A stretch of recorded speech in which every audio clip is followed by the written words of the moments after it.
to get situated, and then we'll kick things off.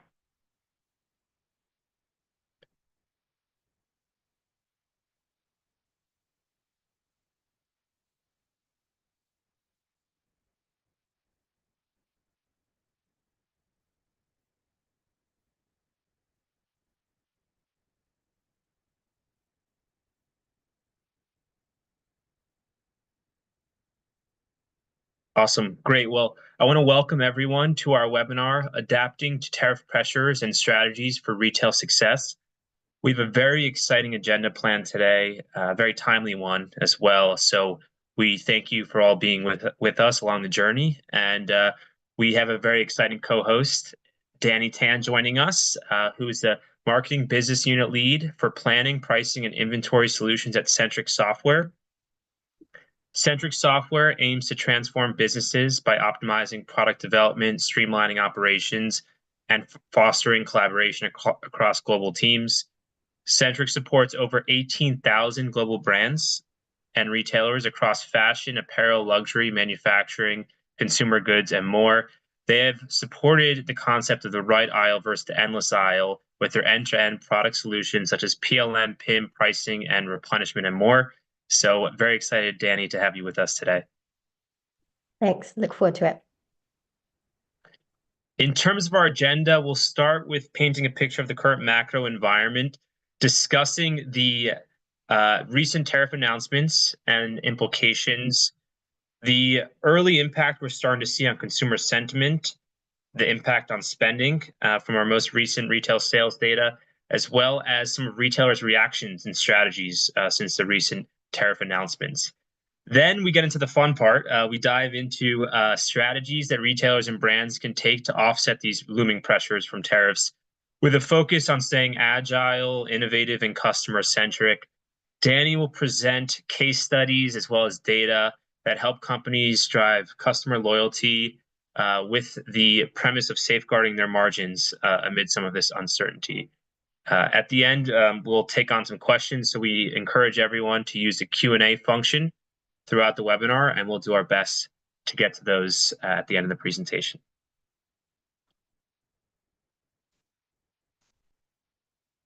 Awesome. So to kick things off, the past 10 days, we've witnessed a number of announcements that are really starting to shift the trade landscape. And it went from the potential to the real, starting on March 4th. And we're starting to see those tariffs come into effect. These tariffs are now spanning multiple categories across a number of different countries, and we're starting to have a real sense of the potential impact that it can have on the supply chain, as well as the impact of increased costs for businesses and consumers. Not going to go into the details of each announcement, as I'm sure many of you are aware of them, but one thing that is worth calling out is that these have the potential to extend into even more products and categories and countries in the coming weeks. Most notably, April 2nd could be a potential reciprocal tax tariff policy that the U.S. has announced. And so we're all watching that very closely to see what could potentially unfold from there. Here at CoreSite, we're tracking U.S. consumer sentiment. We have a weekly survey that is tracking sentiment as well as behavior and shopping trends. The line chart here on the graph shows the potential positive anticipation of one's personal finances as well as the economy in general. As you can see, the downward trend line here on the right, consumer sentiment regarding the economy reached a 6-month low, coming in at negative 5.5% as of March 3rd. We also saw net finances, sentiment towards your personal finance, decline for the first time in 6 months. So we're really starting to track some volatility as well as some uncertainty and more of a cautious outlook on the economy from the consumers that we are tracking and surveying on a week-by-week basis. And we are a little bit cautious about the negative outlook, and hopefully are hoping it's more short-term volatility than a continued downward trend. We're also starting to see consumers become more aware of price increases. And I think when you're being more cautious about your finances and the outlook on the economy, you start to check retail prices a bit more when you're shopping in the store or online. Interestingly, close to 80% of the shoppers that we speak to weekly have noticed, or their perception of prices at least have increased by almost 10 percentage points since November. Close to 80% of shoppers are noticing higher prices, which is interesting because we've seen the CPI inflation number actually cool in February, coming in at 2.8%, following a 3% increase in January. So while perceptions are reaching a 5-month high, we're seeing some inflation cooling, and we're really attributing this to probably the wealth effect of a declining stock market and some geopolitical uncertainty. So in terms of how consumers are thinking about their spend, or adjusting their strategies to think about their wallets, food categories, the common approach to their strategies for adjusting that is trading/switching to cheaper brands, as well as seeking promotional discounts in the items they're buying, and lastly, buying fewer items. In terms of non-food categories, consumers are looking at more promotions and discounts in their shopping. They're also looking to trade down and buy fewer items.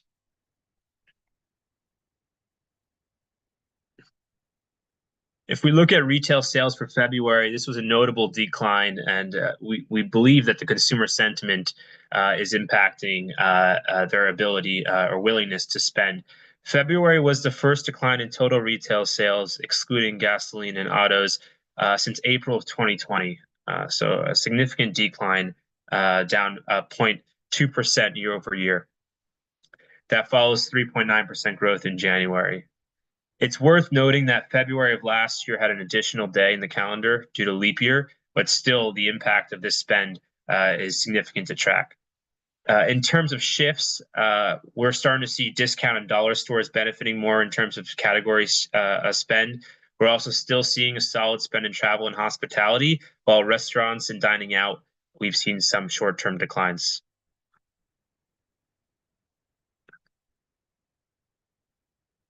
Over the past month, we've also been tracking retailer announcements, as well as conducting interviews with retailers and brands to understand their strategies and the impacts of tariffs. We've seen announcements from shifting production to negotiating with suppliers to simply warning customers about potential price increases and product shortages. Other companies have commented they've been diversifying their supply chain for years, and they've reduced their dependence on sourcing and production from a single country focus, and they're not worried. But as you can see here, there's many notable names, and this is just a handful of them that we're tracking here that are commenting on these potential impacts as well as shifts in strategy. To call out a few, Costco and Walmart are urging their Chinese suppliers to lower their prices to offset tariff-induced cost increases. TJX's CEO commented that they see this as an opportunity, a buying opportunity for their company, as the company can leverage its off-price retail model to stock merchandise from other retailers. In terms of shifting production, Columbia Sportswear has stated they're exploring more domestic production opportunities, while EGA Entertainment, one of the largest manufacturers of toys, is accelerating their plans to shift production from China from 85 to 90% to 60%, and moving to countries like India, Vietnam, and Indonesia. So with these tariff announcements, shifting consumer sentiment, shifting spending, we're expecting that these tariffs can potentially impact costs from 10 to 20 to 25%, depending on the category you're in, as well as your country of origin and where you're producing. The potential price hikes and changing consumer behavior are definitely causing uncertainty, but as we say here, every disruption lies opportunity if you're prepared. So with that, I want to pass it over to Danielle to discuss some strategies retailers can focus on for margin preservation as well as driving customer loyalty. Thanks, Stephen. Okay. So strategies for dealing with tariffs. So when we look at this framework, what is the new normal? For years, the sale of goods was a relatively predictive process. Your process to plan, order, allocate, or replenish of goods, it was really relatively straightforward. We were operating on the right side of this framework. We're increasingly now operating from the complicated to the complex and even the chaotic. So today we have political instability, we have tensions, we have COVID, and we're now dealing with ever increasing complexity. We're talking about quicker consumer trends, we're talking about hype cycles. So brands and retailers need the ability to be really both reactive and agile to deal with today's market and economic dynamics. So here, today, brands and retailers are under immense pressure to really protect their margins. Tariffs are adding another layer of complexity, impacting businesses and both the consumer too. Efficiency here is really critical. And optimizing your supply chains, inventory management, and operational efficiency, these can help, but these changes are going to take time. Most can't transform their supply chains overnight. But what you can do is really work on the long-term fixes, and technology can help you cut costs now. So what can brands and retailers do immediately? Let's explore a couple of ways. So the first thing is the key is controlling your cost levers, and that starts with pricing. So pricing strategies today offer that quick, impactful way to manage your costs and really stay competitive. So we're going to explore two concepts. The first is dynamic and data-driven pricing. So what does that mean? That means adjusting prices based on demand, seasonality, and supply shift. Sorry, can we just go back? Thank you. And profit optimized promotions. So not mass discounting, please don't do that. But we're talking about smart, personalized promotions that drive sales while protecting your margins. Which strategy is right for your business? It could potentially be both. So we can explore that now. The first approach is comp shopping. So you need to understand the market, and that's where competitive shopping is key. Your pricing should align with the market and your competition. If you price too high, then your savvy shopper is just going to go elsewhere. But if you undersell yourselves or undervalue yourself, you're going to diminish your brand and you're going to cheapen yourselves. So it's about finding the right balance. Traditionally, comp shopping can take many hours, months, weeks, days. It's a laborious process, but there are technologies that exist today with market intelligence platforms, for example. You can track price changes in minutes, and that allows you to react in real time. And talking about the agility and reactivity that we were talking about. So this agility means you can adjust your pricing quickly, you can stay competitive, and most importantly, you can strike that right balance, which is really important between margin protection and strategic pricing. So here's an example of a customer of ours that we've worked with over the last 5 years. They're called Everlane. They work with our market intelligence tool. They have a very strong focus on sustainability and transparency, so more focus on that later. But I'm going to highlight 3 features that they utilize market intelligence for. So the first is our trend radar functionality. They want to understand trends, but not quick trends. They want to understand trends that have longevity, the ones that are smart and aligned with what the competitors are also doing in the market. The second thing is that they want to understand historic pricing, maybe for specific categories, let's say linen, because we're approaching spring here. And they want to understand specifically materials being released into assortments, ensuring they get the timing right. My last example with them is they might look at the pricing architecture, for example, to understand relative pricing for a leather bag. Hmm. Now, once you've analyzed your competitive landscape, now and your pricing strategy in terms of your competitors, now it's about looking to the future. Now, how can you predict demand with AI-driven forecasting? So here, AI is really helping you anticipate how consumers are going to respond to your price changes that you've been talking about, Stephen, and adjusting dynamically to really protect your margins and profitability. It's also going to provide you insights into tariff-related or tariff-driven impacts. You really want to understand external factors impacting demand.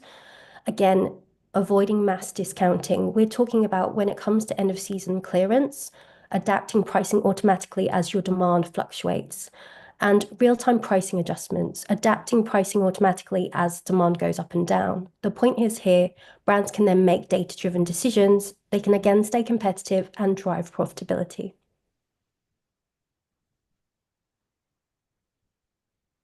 So now it's about personalized pricing. So understanding customer preferences, understanding what's the customer lifetime value to your business too, and the shopping habits to help maximize sales. So supermarkets do this incredibly well, and they do it well with loyalty programs. So I have never before had loyalty cards, and now I have probably five, six, seven. And the reason is that the best deals are tied to them. So personalized pricing, it builds loyalty, it drives your sales, and it boosts your profitability. So my question to you all here on this webinar today is, how could you look at applying this strategy? Something I'm a firm believer on or in is let technology take over the grunt work for you. So anyone who's a merchandiser or in a part of a pricing team here, imagine a world where you get to ditch the dreaded spreadsheet and let technology handle all of that heavy lifting. I mean, no more manual price increases, because if you're dealing with thousands of SKUs, it's a headache for you. AI can automate all of it for you. And it can not only do that, it can optimize your pricing, like I earlier mentioned, based on demand and elasticity to maximize your revenue. What this really means is merchandisers and pricing teams can really then focus on strategy and moving the business forward. With this, the way we work with some of our clients are you set the rules and then AI adjusts prices dynamically based on market shifts. So I'm going to go into a quick example of how a customer has automated their pricing. So we have a European apparel discount retailer here. They are dealing with over 30,000 SKUs in over 7 different countries, and they have both physical stores and an online presence. So they were really struggling with finding the right technology partner to help them manage all of this whilst they were looking to scale. And they really needed to also, most importantly, understand the impact of their pricing strategy and decisions.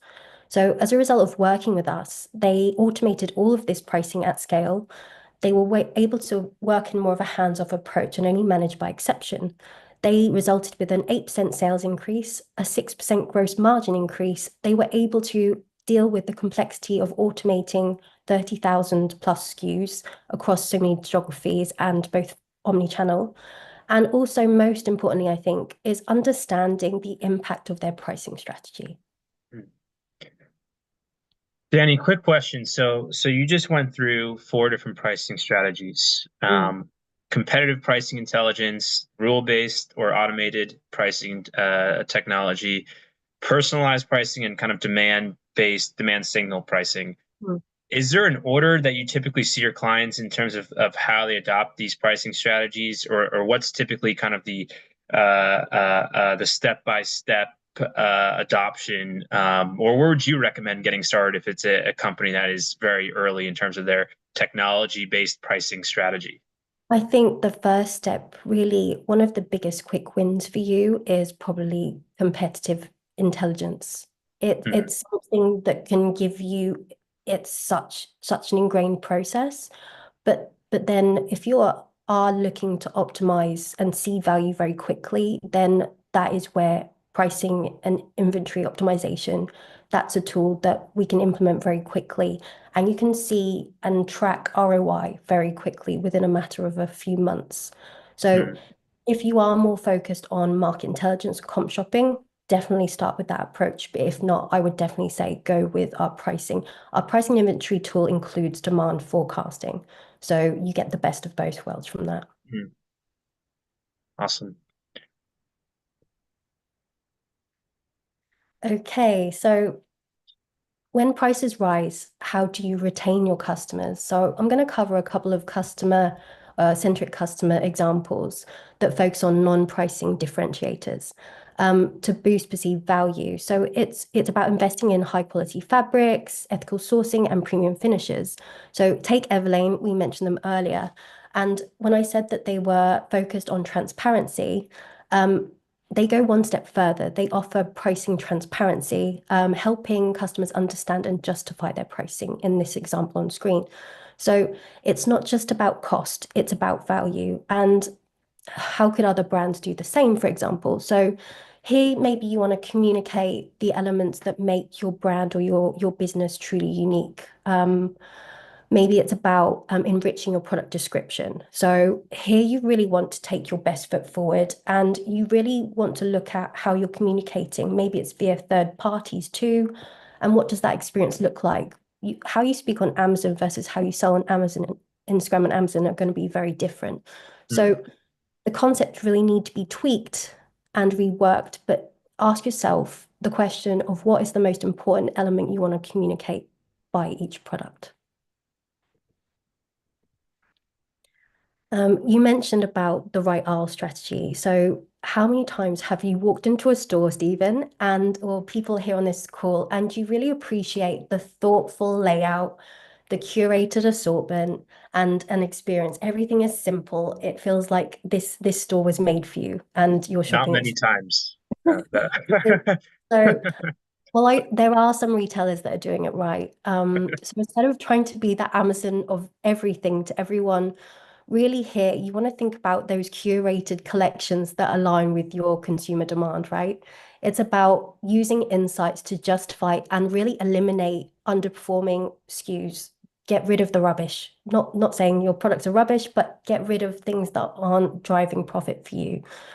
And it's about simplifying product offerings too by reducing color and print options or discontinuing styles altogether.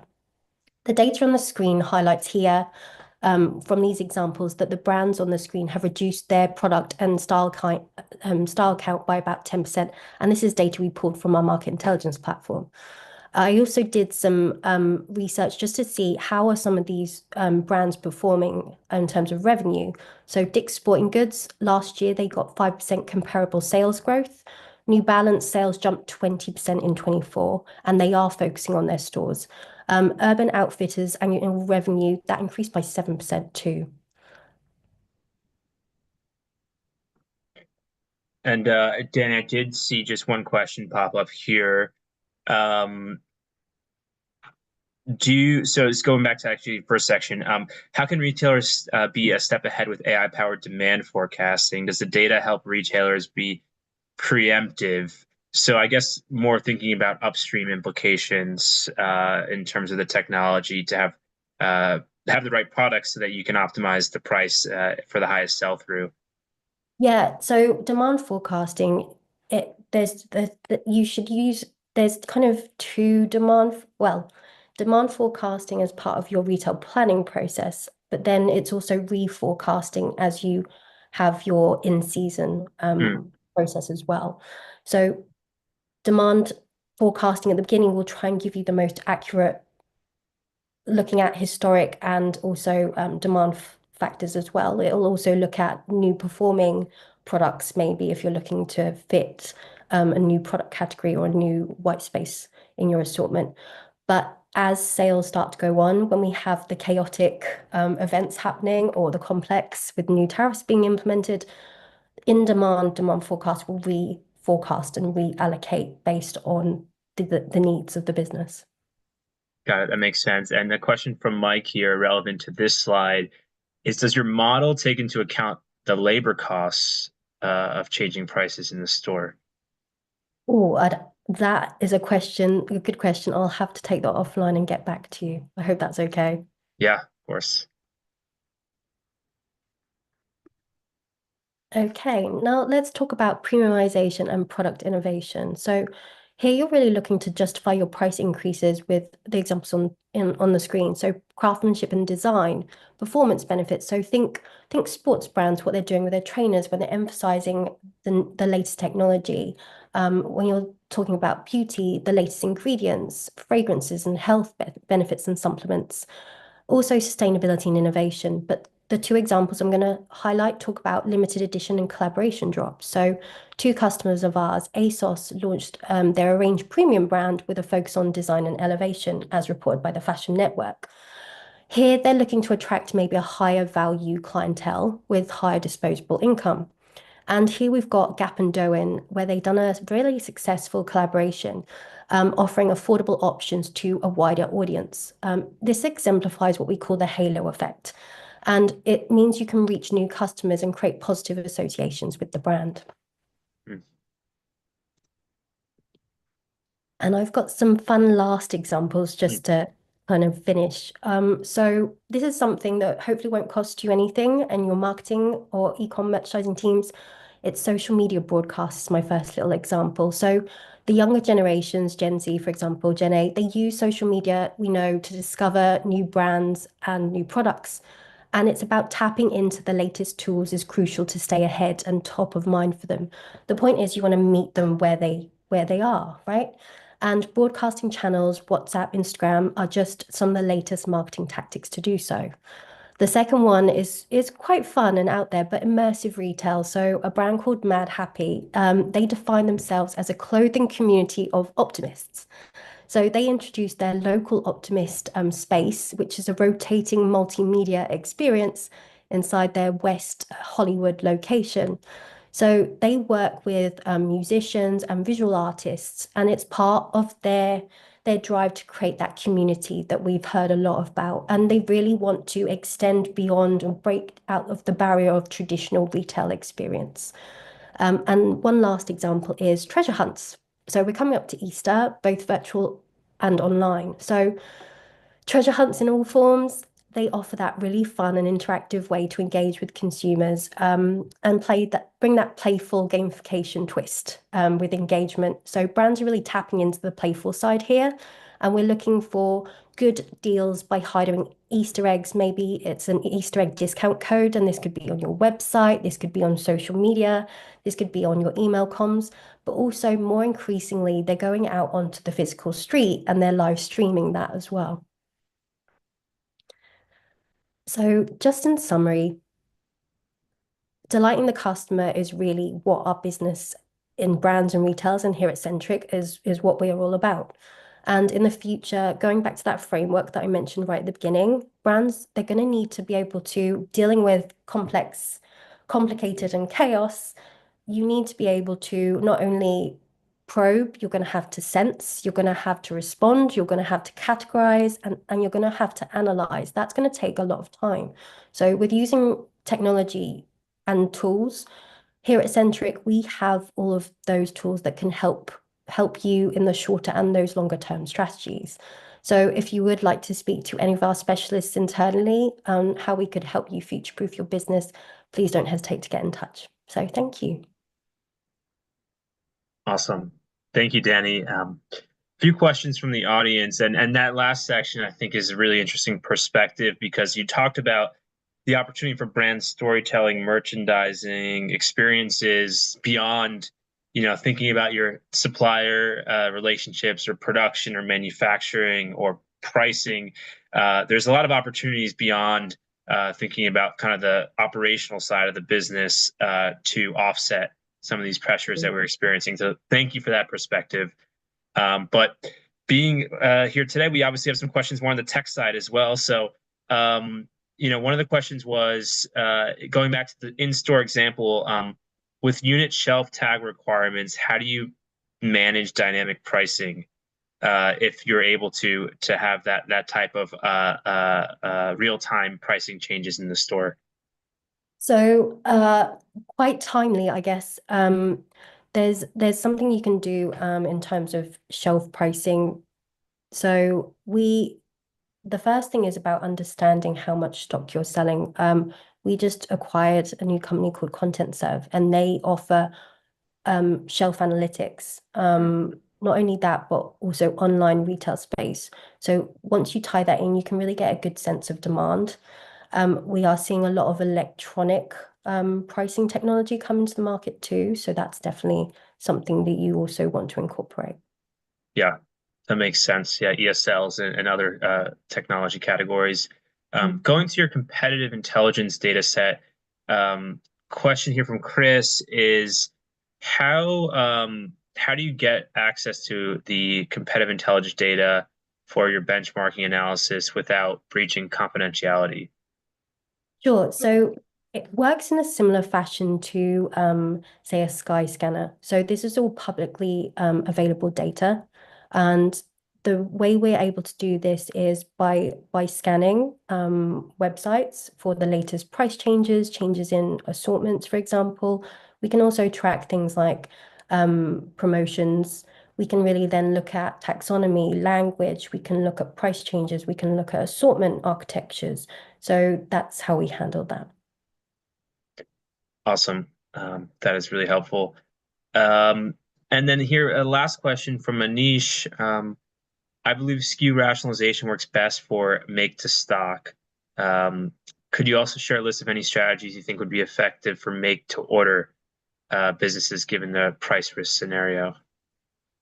Here, I think it goes back to really understanding your consumer. You need Hmm. to be looking at trends. Again, understanding your brand, whether you're looking at, like, take Everlane example, you might not want to jump on the fast trend bandwagon. So it's about understanding what is your brand identity, what are the products that make your brand specific. And then we've got another technology where you can look at styles that work best for you and almost AI automate designs based on the best fit attribution or best performing attributes. So I think that's another cool use of technology today. I hope that answers the question. No, no, that was great. And we actually if we I think we have time for another one.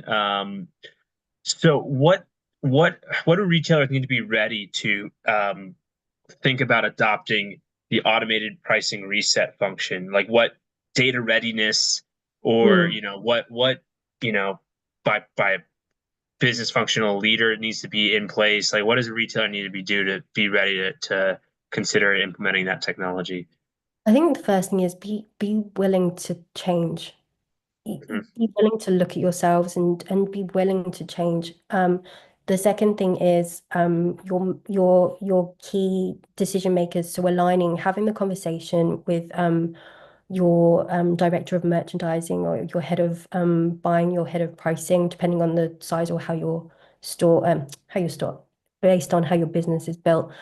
Your CIO will definitely want to be involved in the conversation, maybe your CTO. So yeah, the data, the people, and being ready to implement technology and be fully committed to it too. Hmm. Yeah, no, that makes a lot of sense.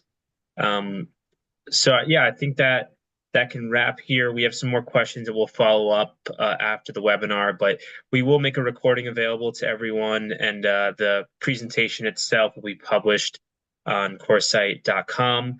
So Danny, thank you for adding You. some more flavor and color to the current situation and brightening up the presentation as well after my macro overview. So appreciate that. And again, hopefully it's just short-term volatility that we're seeing out here in the retail landscape. So again, Danny, thank you for joining us, and thank you, Centric, for being great partners on this journey. Thank you. We really appreciate it. And thank you everyone for your time today. Awesome. Thank you. Thanks.